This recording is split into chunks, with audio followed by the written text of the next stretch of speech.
The last time we caught up was over at Carthagena, where we reflected on my previous 3 years over on Inglesfield. I'm actually on the bank now at Inglesfield. It's mid-April and my first session started on here back in February. So I'd like to now bring you up to date with what I've been up to since that first session in February. That first trip was actually in the swim I'm in now. This is a swim called the Blocks, and my first session on here was the Valentine's week. So I had the 14th, 15th and 16th. Typical February weather, pretty cold. The water temperatures were freezing, so you have to wade out in here to spod and get your rods out. It was quite an unsuccessful trip, to be honest, but at the very end of the trip, it all came good because I actually spotted some fish, which is what it's all about really. On a lake this size, you've got to be eyes open, watching the whole time. I mean, you miss a trick, you could be searching for them fish forever, like, you know. It's just happened that I was on the phone to a friend, and as I'm on the phone, I'm just staring across the lake, scanning the water as you always do. I was suspicious, or I actually thought I'd seen a fish. I'm sort of looking across to the same area now. The sailing club on the other bank, there was a big group of tufties and that, and in amongst them I thought I saw a fair-sized fish roll. But you kind of, you know, middle of Feb, you kind of doubt yourself unless you positively see one. But deep down, I thought I had seen a carp roll in amongst the birds. Looking at that area later on while I was on the phone to my mate, just keeping an eye out there, a little carp jumped, come clean out, like tail and everything, just leapt straight out the water. It was a small fish for here, and obviously maybe something that's grown on in here or a few little stockies that had gone in over the years.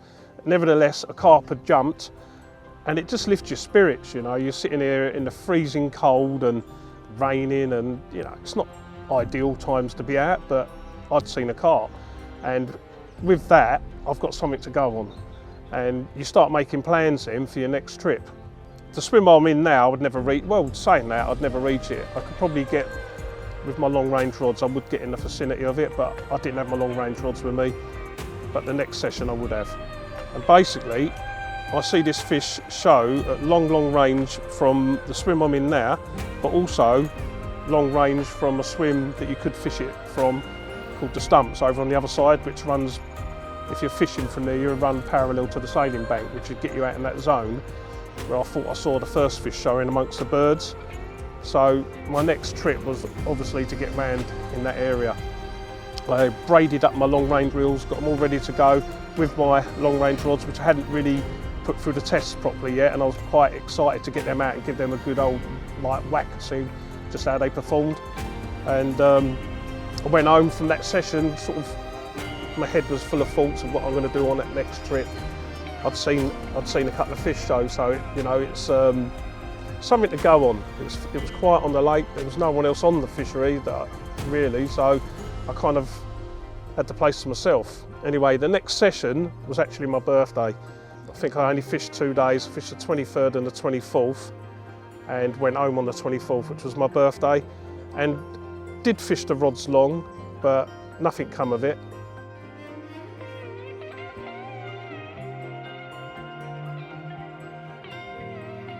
But the rods performed well. I was fishing 35 plus wraps out with ease, hitting the clip sometimes a bit too hard because they were just going. So with that in mind, I was quite confident that I can reach that zone if need be. I knew like the fish were holding up out there, or a certain amount of the fish were holding up out there, and it was an area to really keep an eye on.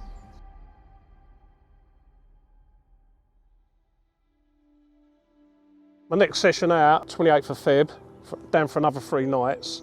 Although I knew, or at least there were fish in that area that I saw in the last session, another good area is the point swim, which is right up the other end of the lake, but it does have good form for winter bites. I do remember a friend of mine catching a few in March, and so I thought I'd give it a try in that area, just to see, like, you know, all the fish ain't all going to be in one little group. They'll probably be split up in a couple of 3 different groups, like, you know. The plan was to get in the point, keep observing the water and try and see if I can see anything up that end. And there's a nice deeper bit out there, which I fished previously in the colder weather. and like I say, it has done bites. So, and it done bites in March before, so I had to at least give that area a try. So there I was in the point swim, and the tench were evidently feeding, because I think I had three tench in that session, which was quite inspiring really, because it was cold. It absolutely chucked it down for the whole 3 days. You know, just continuous rain. It was dreary, horrible conditions to be out in. You know, even getting out for the tench in the night was a big challenge. I had to get out from the warm, and they were feeding sort of all throughout the night, like, so you was up and down with the tench. I did see fish as well. I see one very long, and then I see one poke its head out on the last day as I was packing up, which is typical, but at least I'd seen fish there. And I decided once again on my next session to get back in there.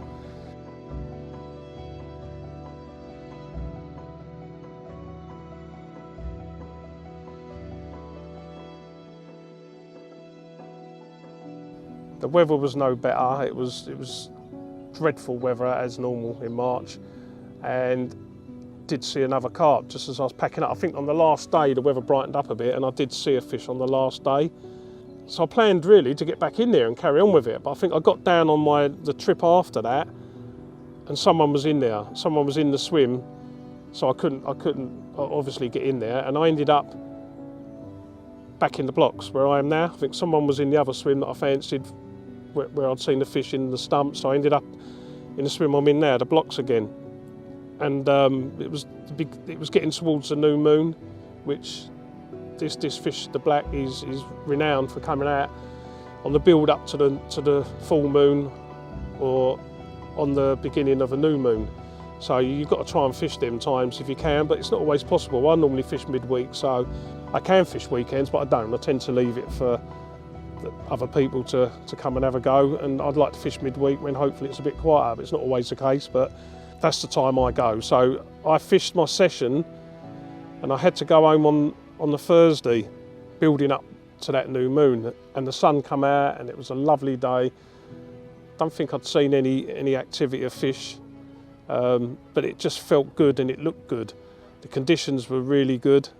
It was warm, and I reluctantly had to pull off on the Thursday. I was driving home, the whole way home I'm thinking, she's gonna, you know, it's gonna come out. I just know it's gonna come out.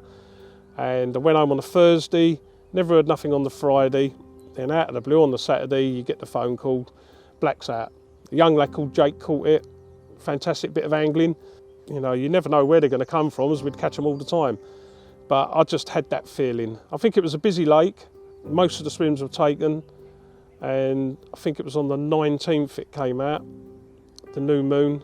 That kind of puts a stall to my, well, it kind of puts me on a little bit of a what am I going to do now thing, you know. I've caught most of them in here now, so it's always quite hard to get your spirits back up and get your mojo going again after you've been putting so much effort in, and then your target fish comes out. It kind of just puts a downer on the whole thing, because you think, what am I going to do now? But the way I look at it, there's another good fish in here called the big stocky, which I haven't caught. Possibly could be over 50 pound. It never came out last year at all. The year before that it was 48 pound, which is amazes me. It's a big old unit of a carp. It's not like the original ones in here, like the long, real, you know, the black and the long fish and all them. It's not that sort of strain. It's I believe it's a Junction 12 strain. But a cracking carp, really, really nice and big, very, very big, and one I'd dearly love to catch. It's a shy one, doesn't seem to see the bank much, and I always think if the blacks come out, at least I can fish there and try and catch that, or if I'm ever so lucky to catch that while I'm trying to catch the black. You know, you're building up the weeks and months for it to come out again, you've got something to target. Anyway, I decided to pull off for a few days and went on Flint next door, bit of just a social trip really, just to get the rods out. But the whole time I was there, all I could really think about was this place, like getting back on Inglesfield and getting back in the zone, getting my head into it again, and you know, back on the chase for the black. Anyway, my next session down, I was straight back on here. Although it'd been out, I was just full of spirits and high hopes to try and get things going again. Long range rods all ready to go. And my first port of call was back in the stump swim. So loaded up with my my big rods and their spools full of new braid. I was ready to go, and the only place I fancied going was back in the stumps where I'd seen the fish previously.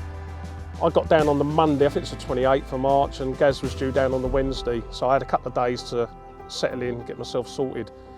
Strangely enough, I didn't fish the real long spots. I pulled the rods back to areas like spots that I've known from previous sessions in there over previous seasons, and put a bit of bait in, just boilie to be honest, nothing else, just boilie.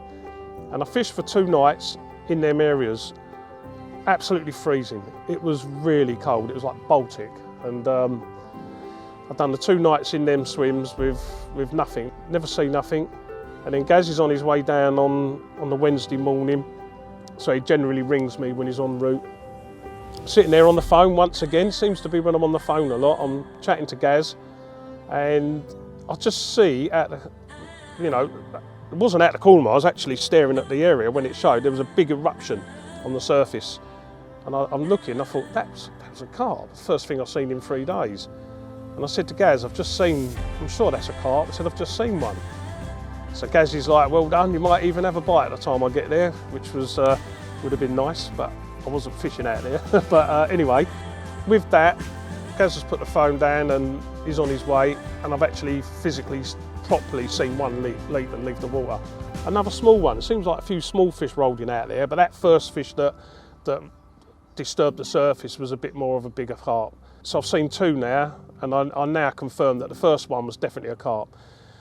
Between that and Gaz turning up, I'll see another one, so I've seen 3 fish. So the plan was 3 long range rods, single hook baits, cast to the areas where I see them. I wasn't going to start trying to get bait out there because it was way too far, and with the cold conditions and that, I think I'd just be lucky to get a bite, you know. So 3 high tractor hook baits in the zone basically. Like I obviously had sort of visually marked where I'd seen the fish show, and I later wrapped up, and it was about 35, 36 wraps out, and all 3 rods were sort of fanned out from the point of where I first see the first fish and to the left of that. And that's where they stayed. I left them out all that day and all that night. And anyway, the next morning it started to snow. At times it was coming down pretty sort of heavy, and then it sort of petered out to sort of like a, I don't know what you called it, like a sleet. Absolutely freezing, really, really cold. And on the last morning, it was the big pack down. So everything was more or less packed away. We were just sort of finishing up really, sort of getting ready to pack up, ship off out and go home, try and warm up. And it was bitter cold. And bearing in mind, I've got to wade in the lake, and like, you're freezing like in that water, wading out all the time, it is cold.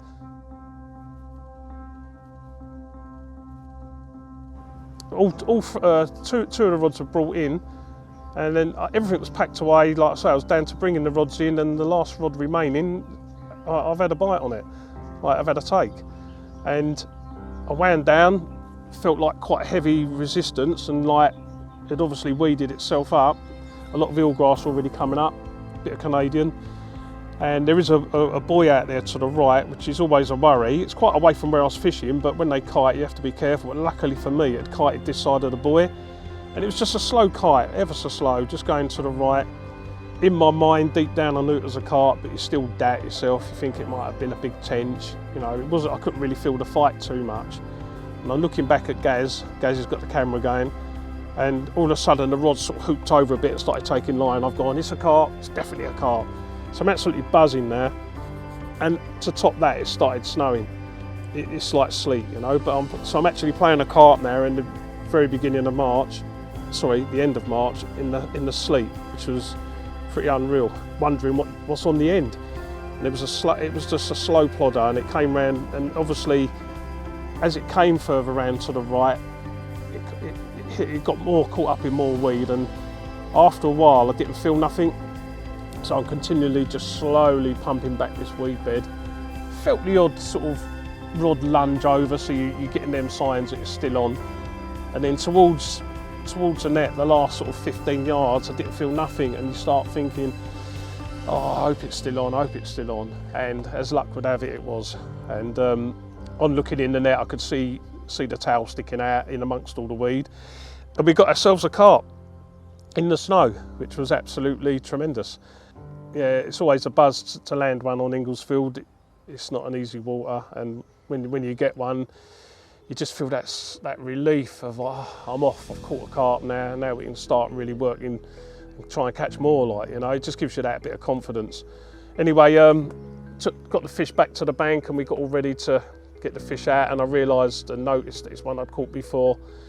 I don't know the name of it, it's one of the stocky type carp which I caught before from the wood swim a couple of years ago, and when I caught it, it was very slaty grey colour, and it was over 40 pound. I never knew this fish beforehand, but I think there's a few few of the stockies that have grown on to like quite big weights now, and they're slowly becoming part of the hierarchy of the lake. You know, there's quite a few in here. They're sort of 38 to 40 pound now, I would have thought. Anyway, on the bank, the old slate grey fish, which ain't slate grey no more, it actually looked quite nice and golden and dark brown, like looked totally different. And a little bit lighter, obviously, it just, you know, very early, it's not had its spring feed up yet, it was 38.2. Although it was a recapture, these things are going to happen. I'm just really chasing the black at the moment, so I'm going to get recaptures, which is understandable. But yeah, 38.2, absolutely made up with that. I know I'd caught it before, but it didn't matter. It's all part of the story, and we've got a few bits of footage done and some snaps of it just to sort of mark the occasion, and slipped her back.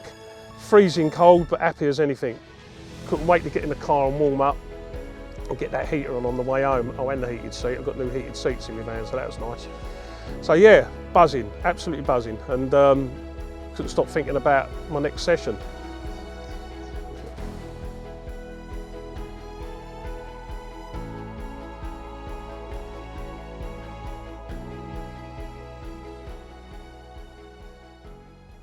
So my next session down, 4th of April, back for another 3 days. Now we're into April, the time is absolutely flying past. Obviously really chuffed to get that one, the session before. Hopefully now the weather's going to start warming up a bit, and that's the last of the snow and sleet. Feels a lot better now as we're getting into April. The fish are 100% awake and moving about and feeding and showing occasionally. I didn't want to go back in the stumps. I felt like, because it's all long range in there and you can't really bait, and you know, unless you're spodding out 35, 36 wraps, it's quite a bit of a task. I didn't feel as yet that the fish were coming in that close because it's just not warm enough yet, but they do get a lot closer in that zone once it warms up. So I opted to come back round into the block swim, because I'm actually looking back at that chunk of water where I'd caught the fish from before, previous session. Set up in the blocks, and I went round and actually put my marker out, managed to get it right out on sort of the area where I'd caught the 38 from the week before, and come back round into the blocks to line it up. And to begin with in the session, I decided to fish long on all 3 rods out there, and actually it was the same wraps as it was in the stumps, 35, 36 wraps out, so I could fish them areas, which I did do for the first night. Nothing sort of happened, never seen nothing. The second night, I left one long, and there's some known areas in this swim, which is the good part about fishing the blocks. The black has form of getting caught in this area, in this swim, especially in the spring and in the autumn. Actually, it does get caught in this swim quite a bit, so it's a popular swim, and it's a good swim to try and target that fish. Anyway, I left one rod long, kind of on the area where I'd caught the 38 from the week before, but then brought the other 2 back and decided to put some bait in.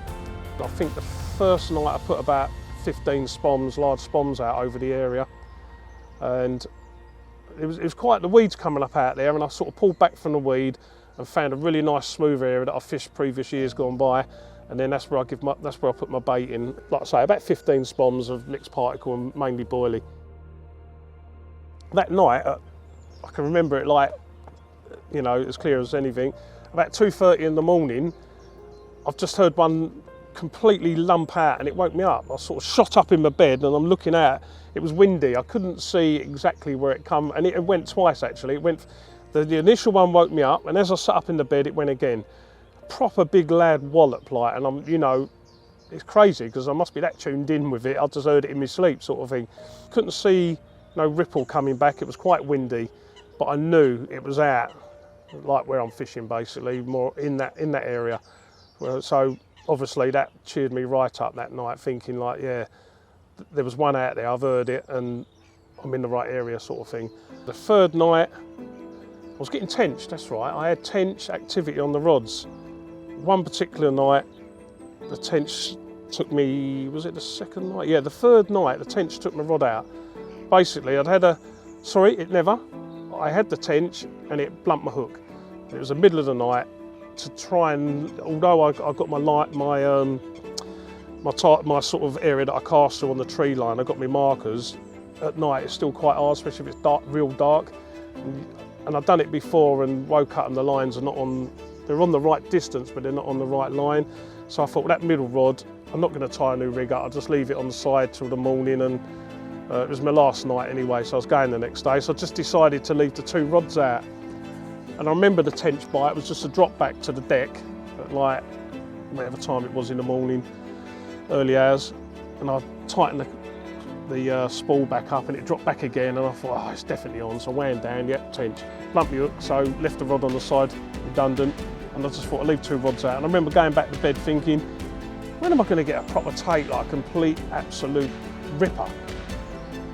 Somebody must have heard me think that, because I went back to bed and it weren't long after that. Next thing I know, the right-hand rod is absolutely melting off. And I'm like, there's my answer, there's my ripper. Anyway, like, I thought I'm not going to pick the rod up until I get my waders on, because you do need to get out there. Otherwise you'll be crossing your other line, or they go around the tree line. So the waders had to go on. Got them on without no issues. Normally I fall over or something and end up in like tripping over my own feet trying to get them on and nearly going in the lake. But this time everything went perfect, and waded out, and as I'm cranking down on it, it is just pulling the rod tip over and ripping and ripping. And I'm thinking, God, you know, your heart's pounding. It could be the black on the end, you just don't know, do you? Yeah, like taking loads of line, managed to slow it down and get some control over it, and it did start kiting, and it actually kited over the only other rod I had out, over the left-hand rod. Couple of bleeps on the left-hand rod, making me think, oh, I hope it don't get tangled up, like, you know, because that's the sort of thing that can happen. I managed to get it back over the other line, and it ripped off again, and the whole time going through my mind, I'm thinking, what have we got here? What have we got here? Anyway, eventually, I waded out a fair way, managed to bundle it into the net, and slowly walking back without even looking, you know, just dragging the net back with me. And you just wonder what you got. It looked a good fish.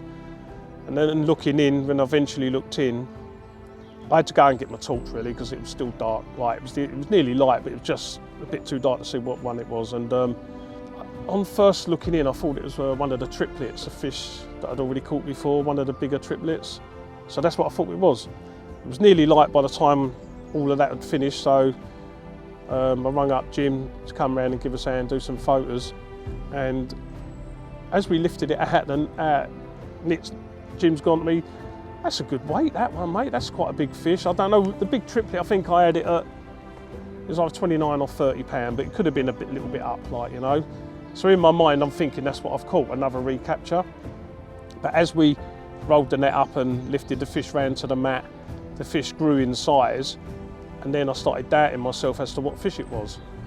Just at first didn't recognise it, you know.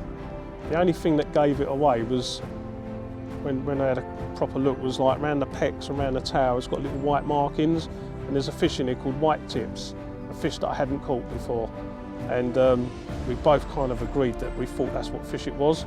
On checking later on, I found out it actually was a fish called white tips, and yeah, well happy. It's a fish that I've not caught before. 38.4, the weight, like, we was both amazed, like the needle went, he went, God blimey, it's definitely ain't the big stocky, it's way too heavy for that. And yeah, it was white tip. So that's another one, quite a rare fish to the bank. I remember mate Ryan caught it. It's obviously gets caught, but I don't know anyone else that's had it. not off the top of my head anyway. So that was another one to the list of the fish that I've already caught. Absolutely buzzed up. I 38 last week and the 38 this week, so 2 weeks on the trot, cut the 38s. You know, don't get any better than that, and it's another one nearer the ultimate prize in my mind. Absolutely made up, brilliant session to finish off on. And as you can imagine, I didn't want to go home, especially when you feel like everything's coming to plan and you know the spots are working, the fish are now feeding. Sadly, I had to go home, come to the end of my session, but obviously gunning to get back in here on the next trip. The next trip would be the build up to the full moon. All weekend, prepping all my tackle, getting my bait sorted, getting my spod mix sorted, new rigs, you know, just buzzing. I caught 2 38s on the bounce here. When I get back, hopefully it's going to carry on. That's the way you think. Anyway, I was told there was no one in the swim. The car park was empty. So on this trip now that I'm actually on right now, I thought I've got the swim back. At least I can get back in there and carry on from where I left off, sort of thing. No cars in the car park would indicate no one's on the bank. So I've turned up early hours of the morning, walked down the bank, and there's a guy in the swim. He gets dropped off by his missus, so hence no car in the car park. To say I was gutted, yeah, I was gutted, but like, what can you do? You know, it's not my swim. Anyway, I walked around for quite a few hours in the morning trying to build up some enthusiasm to fish a different part of the lake, but couldn't really sort of bring myself to fishing anywhere else. You know, I wanted to be where I am now. Anyway, chatting to the guy, and luckily for me, he was going home the next day. I got down on the Monday and he was going home on the Tuesday, so happy days. I went and dropped in a little swim next door, which I called the Longs, which I fished before and caught fish before from, generally quite close in. That's what I was going to say. Whilst I've been fishing this swim, the blocks, for the few sessions that I've done, I kept seeing a small carp jump in. One morning he jumped out to the right, then he jumped out to the left, and I kept seeing him each morning. I was always wondering whether he was with other fish, because generally they are, but it might just be a stocky that's a bit lost from the pack and he's on his own in this sort of neighbourhood here. Anyway, plotted up in the swim next door, and I did put a reasonable amount of, you know, I fished to try and catch one. I thought I'm not too far away from the swim, like the block, so I ended up putting about 10 spods of bait out. And then during the night, I've had what I thought was a tench take on the middle rod.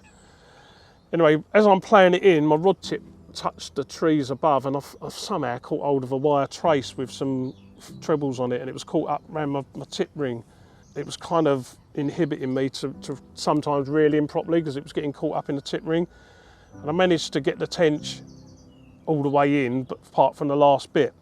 So I kind of had to hand line him into the reeds, and I just put the rod back and got the head torch out and started untangling the treble and the trace that was all caught up in the tip section, and got rid of that and threw that to the side for the minute, and then looked down and I thought, that's a big tench.